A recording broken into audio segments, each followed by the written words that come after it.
थेट विधान परिषदेत जाऊयात. अंबादास दानवे सध्या बोलतायत. पुरुषांविषयी राज्यपालांनी आपली भूमिका व्यक्त केलेली आहे. महापुरुषांचा आदर करतो या सगळ्या भूमिका राज्यपालांनी सगळ्या सांगितलेल्या आहे. परंतु आज या राज्यपालांना च्या भाषणाच्या माध्यमातून मी विचारू इच्छितो,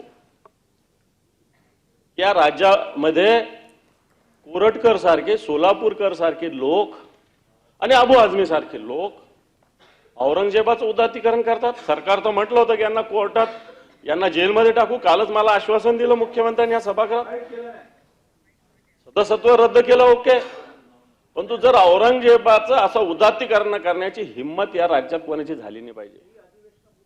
एक कोरटकर नावाची व्यक्ती, सोलापूरकर नावाचा अभिनेता ज्या पद्धतीनं छत्रपती शिवरायांचा अवमान करतो, पराक्रमाच्या विषयी वेगळ्या पद्धतीनं वक्तव्य करतो, वाटतं यांना अजूनही कोणत्याही प्रकारची कारवाई सरकार, सभापती महोदय अजूनही करत नाही.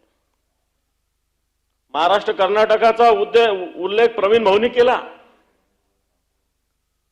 मागच्या 8-10 दिवसापूर्वी ज्या घटना घडल्या महाराष्ट्र कर्नाटक बेळगाव मध्ये, सभापती महोदय, वर्तमानपत्रात वेगळ्या घटना आल्या, वेगळे वेगळे प्रकार वर्तमानपत्र आले, परंतु प्रत्यक्षात तिथले लोक बेळगावचे येऊन भेटले.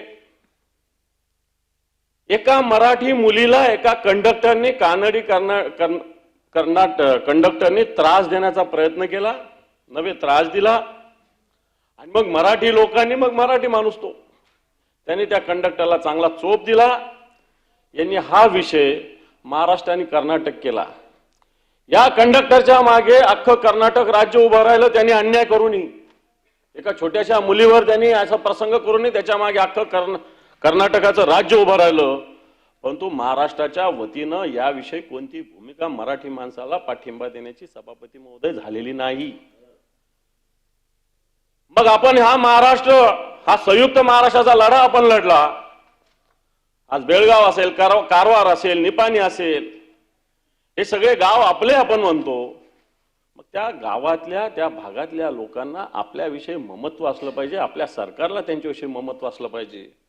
परंतु सभापती महोदय, या ठिकाणी असं कुठेही झालेलं दिसत नाही. सभापती महोदय, सरकारने मोठ्या मोठ्या घोषणा, माझं सरकार हे करणार, माझं सरकार हे करणार असं म्हटलेलं आहे.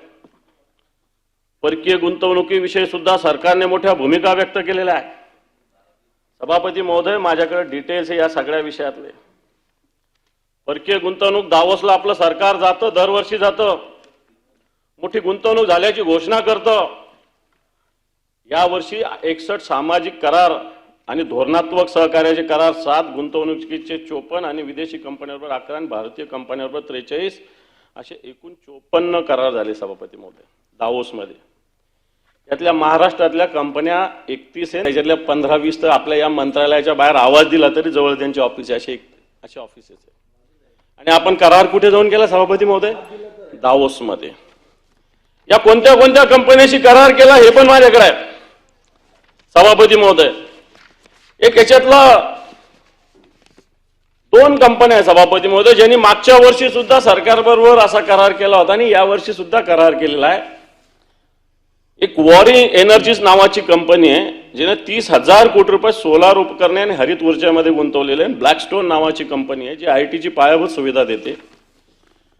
मागच्या वर्षी सुद्धा या कंपनीनं एवढंच इन्व्हेस्टमेंट इथं करायचं घोषित केलं होतं आणि या वर्षी सुद्धा याच कंपन्यांनी इथे एवढी इन्व्हेस्टमेंट करण्याचं घोषणा केली. सांगण्याचा मुद्दा हे करार होतात, परंतु या कराराची अंमलबजावणी या ठिकाणी किती होते याचं सरकार पाहणी करतं का, हा माझा प्रश्न आहे. आपण सभापती महोदय, या सगळ्या विषयात सरकार सातत्यानं दावोसच्या नावाखाली डंका तर पिटवला जातो, परंतु प्रत्यक्षात या महाराष्ट्रामध्ये अतिशय कमी गुंतवणूक येते. अनेक गुंतवणूक या महाराष्ट्रात आलेली गुजरातमध्ये वळवण्याचं पाप मागच्या काळात घडलेलं आहे. सभापती महोदय, उद्योग विषयाविषयी सुद्धा राज्यपाल बोललेले आहे. भूखंड आम्ही दिले 3,500 एकर. सभापती महोदय, काही एक छोट्याशा माझ्याकडे काही याद्या आहे की ज्या भूखंड कोणाला दिले. सरकारने दिले MIDCचे भूखंड कोणाला दिले पाहिजे? इंडस्ट्रीला दिले पाहिजे, उद्योगांना दिले पाहिजे. ठीक आहे, उद्योगाला सहकार्य करणारे वेगवेगळे विषय, मग पर्यावरणासाठी तिथे भूखंड आवश्यक असतात, एज्युकेशनसाठी आवश्यक असतात, हे मला मान्य आहे. परंतु इथं कोणाला दिले? द्यायला पाहिजे भूखंड, पण ते सरकारने दिले पाहिजे. उद्योग विभागाचं ते काम नाही. माननीय या विभागाने जे भूखंड दिले, नाट्य परिषदेच्या हट्टापायी उद्योग मंत्र्यांनी औद्योगिक पट्ट्यामध्ये अखिल भारतीय नाट्य परिषदेच्या आग्रहाखातर 3 ते 5 एकर भूखंड द्यायचं ठरवलेलं आहे. वृद्धाश्रम बांधण्यासाठी भूखंड दिलेला आहे सभापती महोदय. त्याचप्रमाणे वेगवेगळ्या जातीच्या मंडळ आहेत त्यांना दिलेलं आहे. कुणबी समाजोन्नती संघ, सांस्कृतिक भवन, जिल्हा तेली समाज, रोहिदास समाज, जमातेल मुस्लिमीन बाजारपेठ, क्षत्रिय मराठा, पांचाळ सुतार, राधाकृष्ण मंदिर, वेगवेगळे यादी मोठी आहे सभापती महोदय. तर ही जर यादी एवढी मोठी असेल तर उद्योग विभागाचे भूखंड कोणाला दिले पाहिजे? याच्यात प्रत्यक्ष या विभागाच्या अधिकाऱ्याने लिहिलेला अभिप्राय सुद्धा माझ्याकडे आहे सभापती महोदय. त्याच्यात स्पष्ट म्हटलेलं आहे की सामाजिक कार्यास्तव भूखंड वाटप करण्याबाबतचे महामंडळाचे धोरण नाही, तरी उद्योग विभागाने असे भूखंड वेगवेगळ्या संस्थेना दिले. सांगण्याचा मुद्दा हा की उद्योग विभाग वेगवेगळ्या घोषणा करतो, परंतु प्रत्यक्षात आता प्रवीण भाऊ बोलले की एवढ्या खिडक्या होत्या ना, आता एवढ्या झाल्या. एकच खिडकी झाली आहे, बाकी खिडक्यात जायची गरज पडत नाही उद्योग विभागात. मला वाटतं ज्याला समजायचं त्याने समजून घ्या. एकच खिडकी झाली, एकाच खिडकीत गेलं की सगळं काम होतं. भरत शेठ, एकाच खिडकीत काम होतं, बाकी खिडक्यात जाण्याची गरज पडत नाही. इतकं प्रभावी काम उद्योग विभाग आपल्याकडे सभापती महोदय करतो. सभापती महोदय टेक्सटाईल विषयी सुद्धा बोललेला आहे, परंतु मागच्या काळामध्ये सरकारने टेक्सटाईलचं धोरण चांगल्या पद्धतीनं स्वीकारलेलं असताना प्रत्यक्षात देशाचे पंतप्रधान इथं येऊन टेक्सटाईल पार्कचं भूमिपूजन केलेलं असताना अजूनही असे हे टेक्सटाईल पार्क सुने सभापती महोदय नुसतं भूमिपूजन झालंय. किमान आपलं सोडून द्या, देशाच्या पंतप्रधानाचं तरी मान आपण ठेवला पाहिजे की ज्यांनी हे सुरू केलं, ज्याच्या हाताने भूमिपूजन झालं, ज्याच्या हाताने शुभारंभ झाला, देशाचे पंतप्रधान आहे. आपल्याला सगळ्यांना देशाच्या पंतप्रधानाविषयी आदर असतोच, आणि मला वाटतं ते प्रकल्प तरी पूर्ण झाले पाहिजे. परंतु अजून असे प्रकल्प कोणत्याही प्रकारे सभापती महोदय पूर्ण झाले नाही. अमरावतीमध्ये जो पंतप्रधान मित्र मेगा टेक्सटाईल पार्क आहे, काही सुरुवात नाही सभापती महोदय. नुसती घोषणा पंतप्रधान आणलं, त्यांच्या हस्ते शुभारंभ केला, भूमिपूजन केला, परंतु कोणत्याही अशा पद्धतीनं या धोरणामध्ये कोणत्याही प्रकारची सभापती महोदय सुधारणा झाली नाही. सभापती महोदय, राज्याचे वेगवेगळे विभाग कशा पद्धतीनं काम करतात याची उदाहरणं जर आपल्याला दिले तर मला असं वाटतं आपल्याला आश्चर्य वाटेल. सभापती महोदय, बांधकाम विभाग, या बांधकाम विभागात ज्या पद्धतीनं तरतूद आहे त्या तरतुदीपेक्षा कितीतरी पटीनं टेंडर दिले. आपण मागच्या वेळात बघितलं असेल की ठिकठिकाणी हे कॉन्ट्रॅक्टर लोक आंदोलन करतात सभापती महोदय. आज ज्या पद्धतीनं बांधकाम विभागाची अनियमितता झालेली मागच्या काळामध्ये, निवडणुकीच्या वेळेस अनेक टेंडर्स काढले सभापती महोदय, कोणत्याही प्रकारचे प्रोव्हिजन नाही, आर्थिक स्थिती राज्याची तेवढी सकारात्मक नाही, आणि ते असताना बांधकाम विभागानं ज्या पद्धतीनं टेंडर्स काढले आणि या टेंडर्सला कोणत्याही प्रकारे सभापती महोदय फंड्स उपलब्ध नाही, अशा प्रकारची स्थिती आहे. सभापती महोदय, या सगळ्या ठिकाणी सरकारने त्रिसूत्री प्रशासन असं म्हटलेलं आहे. आता त्रिसूत्री प्रशासनमध्ये सरकार काय करतं हा माझा प्रश्न आहे. कारण सरकारने त्रिसूत्री प्रशासन तर म्हटलं, परंतु सूत्र सरकारचं काय आहे, वेगवेगळ्या विभागाचं जर बघितलं आत्ताच्या घडीला की आता फार दूर जात नाही मी, मुख्यमंत्रीच मागच्या काळात एक आठवड्याभरापूर्वी होते की काही फिक्सर जे PS किंवा OSD यांना आम्ही घेणार नाही. आता हे फिक्सर प्रशासनातलेच आहे असं माझी माहिती आहे. आणि प्रशासनातल्या वेगवेगळ्या विभागाची जर परिस्थिती बघितली सभापती महोदय, वेगवेगळे विभाग, मी जलसंधारण असेल, जलसंपदा असेल, सार्वजनिक बांधकाम असेल, MSRDC असेल, याचं जर बघितलं तर मी त्रिसूत्री माझ्या अँगलनी याच्यात लिहिली की त्रिसूत्री म्हणजे अबोव टेंडर, म्हणजे कोणतेही टेंडर अबोव टेंडर. राज्याचा अभ्यास करा मागच्या काळातला, सगळे टेंडर अबोव आहेत, सगळे टेंडर. आतापर्यंत असं कधीच नव्हतं. राज्य सरकार चर्चा करत होतं, अधिकारी चर्चा करत होते, एखादं टेंडर आल्यावर ते कमी कसं होईल असा प्रयत्न करत होते, आता जास्त कसं होईल असा प्रयत्न होता सभापतीमध्ये. टेंडर विदाउट बजेटरी प्रोव्हिजन, कोणत्याही बजेटमध्ये त्याच्यासाठी निधी नाही, काही नाही तरी टेंडर निघतं. आणि तिसरं पर्सेंटेज इन टेंडर, हे तीन टी आहेत सभापती महोदय. प्रत्येक टेंडरमध्ये वेगळ्या विभागाचे, मला असं वाटतं मी पुढच्या काळात अंतिम आठवडा वगैरे त्यावेळेस मी पुराव्यासहित या सगळ्या विषयावर बोलेल. आता वेळ कमी आहे, परंतु सभापती महोदय ही त्रिसूत्री जर आपण बघितलं असाल तर राज्यातलं प्रशासन कोलमडलेलं आहे. जर तुम्ही ओएसडी फिक्सर म्हणता तर हे ओएसडी मागच्या काळात काय होते, इथं सभागृहात अमोल मिटकरी आपले सन्मान्य सदस्य बसलेले सभापती महोदय यांनी चोरून लपून ओपन काही मंत्र्यांचे अधिकारी कशा पद्धतीनं वेगवेगळ्या पद्धतीनं गैरव्यवहार करतात याचा आरोप सभापती महोदय आपल्या सदस्यांनी केला आहे. युवा कार्य प्रशिक्षणाविषयी सभापती महोदय बोललो, लाडका भाऊ 6 महिन्यासाठी नेमला होता लाडका भाऊ, त्यातल्या बऱ्याच जणांचं अजून पेमेंट सुद्धा दिलं नाही, 3-3, 4-4 महिन्याचं. अशा प्रकारची सभापती महोदय स्थिती या राज्यामध्ये. घोषणा तर जाहीर करायची. आजच एक नाशिकची एक मोठी संस्था आहे, मराठा शिक्षण प्रसारक संस्था, खरंच मोठी संस्था आहे, चांगली संस्था आहे. या संस्थेत काम करणाऱ्या लोकांच्या खात्यामध्ये पैसे गेले भरसेट. या संस्थेच्या संस्थेमध्ये काम करणाऱ्या लोकांच्या खात्यावर 10-10 हजार रुपये गेले आणि वरचं मग पेमेंट संस्थेने केलं. हे काय प्रकार आहे? मंत्र्यांच्याकडे लक्ष आहे का नाही? हा काय प्रकार आहे? एक मोठ्या संस्थेमध्ये काम करणाऱ्या कामगारांच्या किंवा कर्मचाऱ्यांच्या खात्यावर पैसे जातात आणि सरकार मधले अधिकारी, कोणत्या तरी अधिकारी किंवा सरकारच्या पाठिंब्याशिवाय असं होऊ शकत नाही. मला असं वाटतं असे जे कोणी अधिकारी असेल त्याच्यावर कारवाई करण्याची आवश्यकता आहे सभापती महोदय. या सगळ्या विषयामध्ये शक्तीपीठाचा उल्लेख आपण बघितलेला आहे. सभापती महोदय, ठिकठिकाणी या शक्तीपीठाला मार्गाला विरोध होत आहे. आज 12 जिल्ह्यातील 27,500 एकर जमीन हा शक्तीपीठ मार्ग घेणार आहे सभापती महोदय. अनेक ठिकाणी बागायती जमीन आहे. शेवटी विकास म्हणजे काय? आम्ही गडचिरोलीमध्ये गेलो होतो, मी मागच्या काळात गडचिरोलीच्या नक्सलाईट एरियामध्ये गेलो. तिथं रोजगार देण्यासाठी आपण गडचिरोलीत उद्योग आणले म्हणतो. मी सहज कलेक्टरकडून माहिती घेतली, 5,524 लोकांना रोजगार दिला. त्यातल्या 500 लोक गडचिरोलीचे होते, त्यातले 450 लोक फक्त वॉचमन होते, ते रस्त्यावर पाणी मारणारे होते आणि शिपाई होते सभापती महोदय. 10-12 मुलं मोठ्या मुश्किलीने इंजिनियर, ज्युनियर इंजिनियर, क्लरिकल स्टॉपमध्ये काम करणार होते. मग हा विकास कोणासाठी करतात? तसंच जर एवढी बागायती एकर जमीन याच्यामध्ये जात असेल सरकार का आग्रह करत आहे? सरकार या मार्गाला का आग्रह करत आहे हा माझा प्रश्न आहे सभापती महोदय. परंतु आताच्या घडीला काही मार्गातून असं दिसतंय की असे मार्ग मोठ्या प्रमाणावर सरकारमधील काही लोकांना सोन्याची अंडी देणारी जी कोंबडी आहे तशा पद्धतीनं सभापती महोदय काम करते. अशा प्रकारचा प्रश्न झाले. सभापती महोदय, आज पत्कराचा मुद्दा याच्यात गेलाय. आज मुंबईचा सिलिंगचा पत्कर असेल नाही तर मुंबई पुणे पत्कर असेल सभापती महोदय. मुदत संपलेली आहे मुंबई पुणे महामार्गाच्या पत्कराची. मुदत संपलेली असताना सुद्धा ही एजन्सी वेगळी एजन्सी काम करते. सिलिंगचा सुद्धा ज्यांनी रस्ता बांधला त्याचं मुदत संपलेली आहे. मधल्या काळामध्ये एका एजन्सीला काम दिलं फक्त कामाच्या बेसिसवर, आता नवीन एजन्सीला काम दिलं.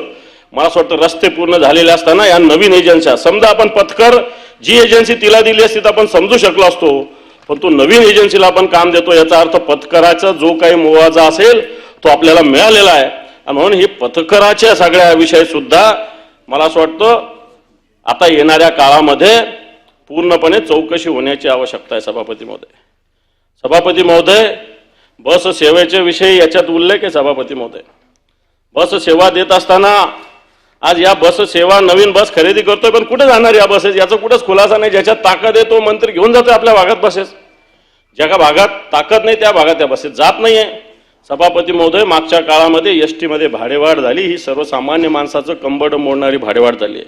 एकीकडे बस सेवा योजना देत असताना मला असं वाटतं मागच्या काळामध्ये 1310 बसेसचं टेंडर सरकारने रद्द केलेलं आहे.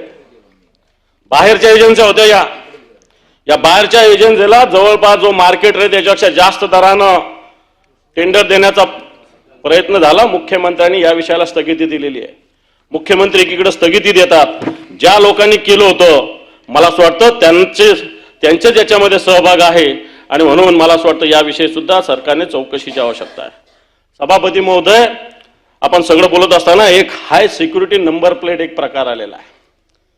जर बाकीच्या राज्याचे रेट्स बघितले ना आपल्या राज्याचे रेट्स बघितले तर जवळपास 15 आपल्याकडे हाय सिक्युरिटी नंबर प्लेट दिली जाते आणि ठराविक एजन्सीला एक एजन्सी 18 जिल्ह्यात काम करणार आहे. मला असं वाटतं कोणामध्ये ताकद नाही 18 जिल्ह्यात एकत्र काम करणं, परंतु त्याची जर रेट बघितले सभापती महोदय 1500 रुपयापर्यंत, म्हणजे 500 ते 1500 रुपयाला ही हायर सिक्युरिटी प्लेट देण्याचा प्रयत्न, नंबर प्लेट देण्याचा सरकार प्रयत्न करते. मला असं वाटतं याच्यामध्ये सर्वसामान्य माणसाला मोठ्या प्रमाणात त्रास होते. सभापती महोदय, मी सगळ्या विषयाला हात घालत नाही. अनेक विषय बोलताय. नगरोत्थान अभियानामध्ये सगळ्या नगरपालिकेत अनागोंदी झाली, पण मी सौर पंपाविषयी निश्चित, मी ग्रामीण भागातला कार्यकर्ता आहे, सौर पंपाविषयी मी निश्चित सभापती महोदय बोलल. सरकार ज्या पद्धतीनं सौर पंपाविषयी धोरण आणतंय सभापती महोदय, एकीकडे सरकार वेगळ्या घोषणा करतं, प्रत्यक्षात स्थिती वेगळी, खालच्या स्तरावर वेगळी स्थिती. सभापती महोदय, आज सौर पंप देण्यासाठी कुसुम योजना आहे, मुख्यमंत्री सौर कृषी योजना आहे. या सगळ्या योजनेमध्ये पाहिजे तेवढा कोटा उपलब्ध नाही आहे. याच्या साईट्स बंद असतात, ऑनलाईन करावं लागतं. 32,000 रुपये 5 HP मोटरीचे, 22,000 रुपये 3 HP मोटारीचे 6 महिन्याने सरकारने घेऊन ठेवलेले. 6 महिने झाले. मुख्यमंत्र्यांनी सांगितलं होतं की 3 महिन्यामध्ये आम्ही अशा पद्धतीनं सौर पंप देऊ, परंतु हे सौर पंप आता 6 महिने झाले. उलट या शेतकऱ्यांचे एका 32,000 रुपये आणि 22,000 रुपये 3 HP 22,000 आणि 5 HP 32,000 रुपये 6 महिन्यानं सरकारकडे पडून राहिले. सभापती महोदय, आज राज्यात जर या सगळ्याचा बघितलं तर 1% 2% सुद्धा सौर पंप लावण्याला गती नाही. खरं तर येणाऱ्या काळामध्ये राज्याच्या प्रगतीसाठी सौर पंप हे आवश्यक आहे, कारण पाहिजे तेवढी वीज आपल्याकडे सभापती महोदय नाही आहे. मला वाटतं हा सौर पंप राज्याच्या दृष्टीनं अतिशय महत्त्वाचा विषय सभापती महोदय आहे. सभापती महोदय, पंतप्रधान आवास योजनामध्ये ज्या पद्धतीनं घरं देण्याची घोषणा झाली मधल्या काळामध्ये, याच्यात घोषणा झाली, परंतु प्रत्यक्षात सगळ्या ग्रामपंचायतीचा आढावा घेतला. हर घर म्हणजे प्रत्येक हर घर छत देण्याची घोषणा पंतप्रधानांनी केलेली आहे, परंतु 10% सुद्धा उद्दिष्ट अजूनही पूर्ण नाही आहे. उलट ग्रामीण भागात 1,30,000 रुपये देत होते, आता ते 1,20,000 झाले. महागाई वाढते का कमी होते? महागाई वाढते, पण 1,20,000 कोणतं घर होतं घरकुलाचं? आणि वाटतं सरकारने हे अशा पद्धतीनं देण्याचा प्रयत्न केलाय. सभापती महोदय, मार्केट कमिटीविषयी तालुकानिहाय मार्केट कमिटी असावी असं म्हटलेलं आहे. मार्केट कमिट्या निश्चित असाव्या, परंतु तिथल्या सोयी सवलती सुद्धा अतिशय महत्त्वाच्या आहे. सभापती महोदय, नैसर्गिक आपत्तीच्या विषयी राज्यपालांनी याच्यामध्ये वक्तव्य केलंय, परंतु मी सांगेल अनेक विषयाचे अनेक मोठी रक्कम अजूनही सरकारकडे बाकी आहे. माझ्याकडे त्याचे डिटेल्स आहे की ज्या ज्या पद्धतीनं कृषी विभागाचे जे अजून रक्कम बाकी, मोठ्या प्रमाणावर बाकी आहे. मग वेगवेगळ्या पद्धतीनं दुष्काळाची असेल, ठिबक सिंचनाची असेल, पीक विमाची असेल, या सगळ्या जर रकमा बघितल्या तर मोठ्या प्रमाणावर शेतकऱ्यांच्या रकमा देणं आत्ताच्या घडीला सभापती महोदय बाकी आहे आणि हे सगळ्या रकमा लवकर देण्याची आवश्यकता आहे. याच्यामध्ये जवळपास 12,000 कोटी रुपये अजून मदत होणं, वाटप होणं बाकी. सभापती महोदय, मागच्या काळामध्ये ज्या ज्या योजना असतील त्या पूर्णपणे जर मोजल्या, मी त्याचं जर हे केलं तर मला असं वाटतं 12,000 कोटी द्यायचे. सभापती महोदय, मी संपत आलेलं आहे. या सगळ्या राज्यपालांच्या भाषणामध्ये नमो ड्रोन दीदी नावाचा एक प्रोजेक्ट आहे. सभापती महोदय, नमो ड्रोन दीदी. आता कसं आहे, हे बऱ्याच शहरी भागात हे विषय माहिती नसतात, ग्रामीण भागात हे अतिशय महत्त्वाचे विषय. सभापती महोदय, हे नमो ड्रोन निधी आहे, हा 12 लाखाचा एक ड्रोन 6 लाख सबसिडी देऊन बचत गटाला देणार आहे. आता मला सांगा, तुम्ही सुद्धा महिलांमध्ये काम करता, 6 लाख कोणत्या बचत गटाकडे, आणि हा ड्रोन मिळतो 12 लाखाला. 12 लाखाला हा ड्रोन जर मिळाल्यानंतर एक ड्रोनच्या माध्यमातून एकराला फवारणीसाठी 500 रुपये घेतात या ड्रोनच्या मध्ये. आता कृषी विद्यापीठाकडे असे ड्रोन उपलब्ध आहे, ते भाड्याने देतात बचत गटांना, परंतु नवीन घेण्यासाठी सबसिडी द्यायचं सरकारने घोषित केलंय. एखाद्या मजुराला अशा पद्धतीने फवारणी करायला सांगितलं ना सभापती महोदय, तर 2 ते 3 एकर एका दिवसामध्ये 500 रुपयात मजूर फवारणी करतो. आणि ही ड्रोन नमो ड्रोन दिदी आणलेली बचत गटासाठी, माझं म्हणणं असं आहे की सरकारने हे ड्रोन पूर्णपणे मोफत काही डिपॉझिट घेऊन बचत गटांना दिले पाहिजे. ही ड्रोन जर दिले बचत गटांना, कारण ही योजना नुसती कागदावर राहणार नाही, तर कारण आज एक मजूर 500 रुपयात 3 एकर जमीन करतो आणि जर ड्रोनच्या माध्यमातून केलं तर 500 रुपयात 1 एकर आणि 6 लाख रुपये गुंतवणूक करून, तर मला असं वाटतं ही योजना कोणत्याही प्रकारे कामाची राहणार नाही. सभापती महोदय, वेगवेगळे मंडळ सरकारने जाहीर केले. या मंडळाची यादी माझ्याकडे आहे. याच्या मार्फत 50 कोटी रुपये दिले असं सरकारने म्हटलं. 18 मंडळाची यादी आहे. परशुराम आर्थिक विकास मंडळ, वीर शिरोमणी महाराणा प्रताप आर्थिक विकास मंडळ, वारकरी मंडळ, जैन समाजासाठी अल्पसंख्याक आर्थिक विकास महामंडळ, मच्छीमारी, बारी, तेली, हिंदू खाटीक लोणारी समाजासाठी महामंडळ, तृतीयपंथी विकास महामंडळ, विणकर महामंडळ, काशिबा गुरव महामंडळ, जगतगोती महात्मा ज्योती बसवेश्वर महामंडळ, उमाजी नाईक, पैलवान मारुती चव्हाण, पुण्यश्लोक अहिल्यादेवी, ऑटो रिक्षा टॅक्सी चालक, संत नरहरी महाराज, लाड शके वाणी लोहार, पत्रकार. सभापती महोदय, हे 18 मंडळ आहे. 1 रुपया सुद्धा अजून रिलीज झालेला नाही. 1 रुपया सुद्धा नाही. काही जवळपास 3-4 मंडळांना 50 कोटी देणार अशी घोषणा झाली.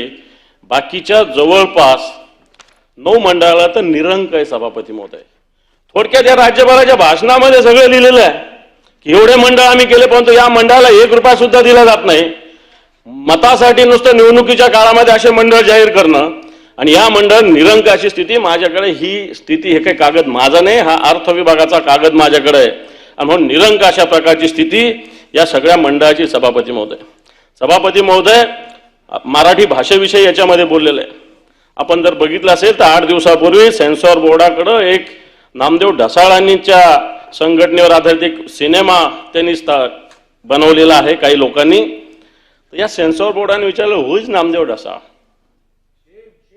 आपण मराठीमध्ये नामदेव ढसाळांच्या कवितेची, साहित्याची एक शैली आहे, ती क्रांतिकारक आहे, ती चैतन्य देणारी, ती ऊर्जावान आहे नामदेव ढसाळांचा एकंदर शैली. आणि जर अशी शैली जर सेन्सॉर बोर्ड आपण जे करतं त्याला जर माहिती नसेल सभापती महोदय, तर मला असं वाटतं असे मंडळ खऱ्या अर्थानं मराठीला काय न्याय देणार, अशा प्रकारची सभापती महोदय स्थिती आहे. सभापती महोदय, या सगळ्या 52, 60, 70 मुद्दे, सगळे मुद्दे गेले तर याच्यातला एकही मुद्दा खरा नाही. सभापती महोदय, या सगळ्या मुद्द्याचा जर विचार केला तर खऱ्या अर्थानं आज या महाराष्ट्र कुठे नेऊन ठेवला महाराष्ट्र, अशा प्रकारची स्थिती सभापती महोदय झालेली आहे. आज वेगवेगळ्या ठिकाणी जर शेतकऱ्यांची परिस्थिती बघितली, इथेनॉल विषयी इथं बोललेलं आहे, इथं महिलांच्या अंगणवाडी सेविकांविषयी बोललेलं आहे. अंगणवाडी सेविका इथं उपोषणाला बसलेल्या आहे. लाडकी बहीणचे फॉर्म त्यांच्याकडून भरून घेतले. 50 रुपये त्यांचं प्रोत्साहन अनुदान सुद्धा अजून सरकारने सभापती महोदय दिलेलं नाही. आज वेगवेगळ्या ठिकाणी वेगवेगळे विषय होत असताना मोठ्या प्रमाणावर सायबर सुरक्षेचा प्रश्न आहे, क्रीडा विभागाचे प्रश्न आहे, भ्रष्टाचार मोठ्या प्रमाणावर होतात. वेगवेगळ्या ठिकाणचे क्रीडा संकुल तसे बाकी आहे, शहराचे, जिल्ह्याचे बाकी, तालुक्याचे बाकी. आणि असं असताना सरकार नुसत्या मोठ्या बालेवाडीच्या धर्तीवर नागपूरला करणार, काही होत नाही सरकारकडून. सरकार वारंवार घोषणा करतं, बालेवाडीचं सुद्धा अजून काही केलं नाही. सभापती महोदय, आज मोठ्या पद्धतीनं या सगळ्या ठिकाणी भ्रष्टाचार होतोय क्रीडा क्षेत्रामध्ये. आज पर्यावरणाचा सभापती महोदय ऱ्हास या राज्यामध्ये होतोय. आज आपण जर बघितलं तर चंद्रभागा नदीच्या प्रदूषणात वाढ झालेली आहे. ठाण्यामध्ये जवळपास 13 हेक्टर कांदळवानाचा नाश झालेला आहे. पुणे येथील वेताळ टेकडी नष्ट करून बिल्डराच्या घशात, मी हे तुम्हाला एक काही प्रतिकात्मक हे सगळं सांगतोय. असं पाहायला गेलं तर राज्याचं जर वाचायला गेलं तर अनेक मोठ्या बाबी सांगता येईल, परंतु पर्यावरणाचा ऱ्हास, चंद्रभागा दृष्टी आपल्या दृष्टीने अतिशय भावनात्मक चंद्रभागेचं आपलं सभापती महोदय नातं आहे. सभापती महोदय, जलसंधारण असेल, जलसंपदा असेल, महत्वाचे खाते. एकच मिनिट संपत. सभापती महोदय, जलसंधारण आणि जलसंपदा अतिशय महत्वाचे विभाग आहे सभापती महोदय ग्रामीण भागाच्या दृष्टीनं. सभापती महोदय, आज जलसंपदा विभागात एखाद्या अधिकाऱ्याला जर फोन केला तर निर्णय कोण घेतो माहिती? मोहित कंबोज. दीपक कपूर नावाचे अधिकारी आहे. मोहित कंबोजला सांगितल्याशिवाय पाणी सुद्धा पित नाही सभापती महोदय. मंत्र्यांना तर माहिती आहे का नाही माहिती, त्या खात्याचा कारभार मला माहित नाही, पण मोहित कंबोजने सांगितल्याशिवाय जलसंपदा खात्यामध्ये पान सुद्धा हलत नाही सभापती महोदय. अशा प्रकारची स्थिती आहे. कोण आहे मोहित कंबोज? कोण आहे मोहित कंबोज? मोठे मोठे विषय ग्रामीण भागाले, धरणाचे वेगवेगळ्या पद्धतीनं नवीन प्रोजेक्ट, दुरुस्ते, पाट चारे असतील, वेगवेगळ्या सध्या पाण्याचे प्रश्न आहेत, निर्णय कोण घेतो? मोहित कंबोज.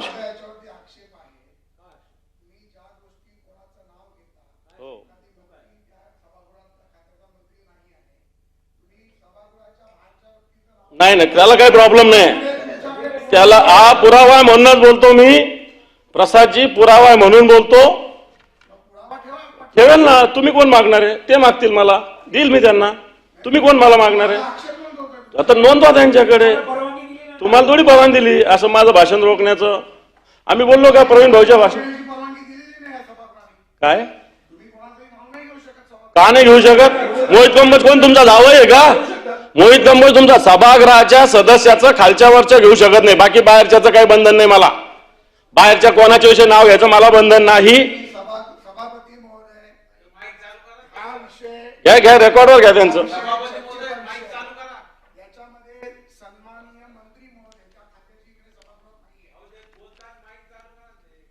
परमिशन दिली का त्यांना? सभापती महोदय, माझा आरोप आहे, याची चौकशी व्हावी. प्रसादजी म्हणतात माझं काही ऑब्जेक्शन नाही, त्यांचं ऑब्जेक्शन पण नोंद करा. मी पण पुरावे देईल की प्रवीण तो कोण कंबोज कशा पद्धतीनं द्या ना. आम्ही तुम्हाला काय मारा घेतलं? बिलकुल द्या, काही प्रॉब्लेम नाही. काहीही प्रॉब्लेम नाही. काहीही प्रॉब्लेम नाही. सभापती महोदय, सभापती महोदय, सभापती महोदय, सभापती महोदय, मी बोलतोय. त्यांची ज्यावेळेस त्यांना तुम्ही संधी द्याल त्यांनी बोलायला त्यांना मोकळी घ्या. सभापती महोदय, माझ्या ह्याच्यात त्यांनी थांबवायचं काही कारण नाही. मी पुन्हा एकदा सांगतो, जलसंपदा विभाग मोहित कंबोज चालवतात. पुन्हा एकदा सांगतो मी सभापती महोदय, यांना सांगितल्याशिवाय कोणतेही दीपक कपूर नावाचे तिथले अधिकारी आहे, मोहित कंबोज आणि दीपक कपूर यांचं सगळं संभाषण सीडीआर तपासा. एकमेकांना बोलल्याशिवाय कोणते निर्णय या महाराष्ट्रातले होत नाही. सभापती महोदय, माझंही बोलायचा माझा अधिकार आहे. मी काही कोणत्या मंत्र्यावर बोललेलो नाही. मी कोणत्याही मंत्र्यावर माझा व्यक्तिगत आरोप नाहीये. मी स्पष्ट सांगतो, त्या विभागात काय चाललंय हे मी सांगितलेलं आहे. सभापती महोदयांनी सरकारने त्याची चौकशी करावी. माझं काहीच प्रॉब्लेम नाही आहे. मग त्याला काय ऑब्जेक्शन घ्यायचं प्रसादची काहीच कारण नाही आहे.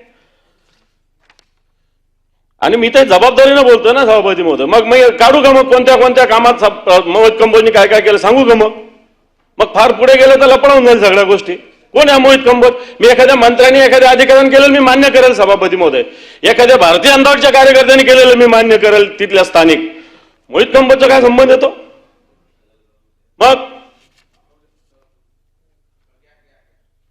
असं मला थांबवणं चुकीचं आहे सभापती महोदय. तुम्ही त्यांना थांबवलं नाही. पुढच्या मुद्द्यावरती सभापती महोदय, मला असं वाटतं असे वेगवेगळे विषय मी आपल्या समोर मांडलेले आहे. हे सगळे मांडत असताना राज्यपालांचं भाषण, महापुरुषाचा अवमान सातत्याने या महाराष्ट्रात होतोय. महाराष्ट्र कर्नाटक सीमा प्रश्नाविषयी याच्यात लिहिलं समिती झाली. या समितीचं नंतर कधी बैठक झाली नाही, कधी याच्यावर विचारणा झाली नाही, कधी चर्चा झाली नाही. सभापती महोदय, दावोसमध्ये झालेले करार म्हणजे या राज्याची फसवणूक आहे. सगळ्या कंपन्या मेजॉरिटीनं मुंबई आणि महाराष्ट्रातल्या आहे. इथं तुमच्या ऑफिसमध्ये बोलून हे करार होऊ शकत होते.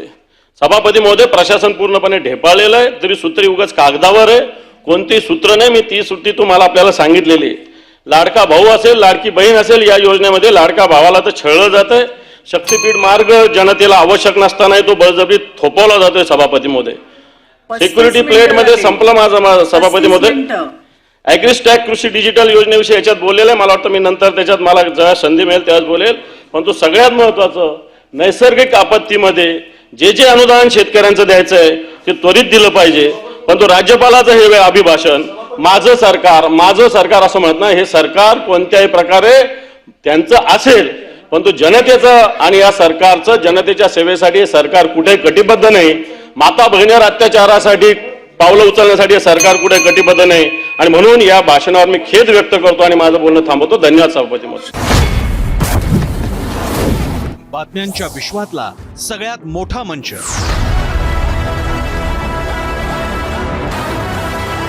अचूक, थेट आणि निष्पक्ष. बातम्यांच्या त्याच जगात पुन्हा येतोय आणि घेऊन येतोय चर्चा जनहिताची. नमस्कार, मी प्रसन्न जोशी. आता भेटूया झिरो आवर मध्ये सोमवार ते शुक्रवार रात्री 7:56 फक्त एबीपी माझावर. एबीपी माझा, उघडा डोळे बघा नीट.